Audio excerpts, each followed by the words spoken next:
இந்த நாவுக்கு சொல்லுங்க, லா தத்தகல்லம் அலா அஹத், ஒருவனை பத்தியும் பேசாத, யாரை பத்தியும் தீர்ப்பு கொடுக்காத, யாரை பற்றியும் அவர் இல்லாத சபையில பேசாத, யாரை பத்தியும் அவதூறுகள் பேசாத, யாரை பத்தியுடைய நினைவுகளையும் தவறான நினைவுகளையும் உள்ளத்துல கொண்டு வராத, உள்ளத்துல கொண்டு வர ஒரு முயற்சிக்கும் போதும் என்கிட்ட கொண்டு வராத. அவருக்கும் அல்லாவுக்கும் உள்ளது. அறிவுரை செய்யணுமா, தனிப்பட்ட முறையில் அழைச்சு அறிவுரை செஞ்சு கொள். தவற திருத்துறதுக்கு வழியை கொடு.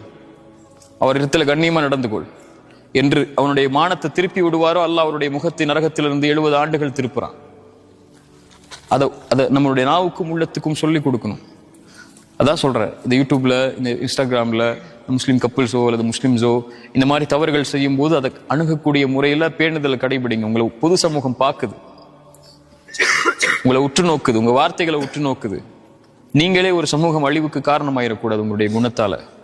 அவர் உங்களுக்கு கிடைச்ச நேர்வழி அவருக்கு கிடைக்கணும்னு பேராசை இருந்துச்சுன்னா அது கண்ணியமான முறையில் ரசூலுல்லாஹ் சொன்ன மாதிரி செய்யுங்க.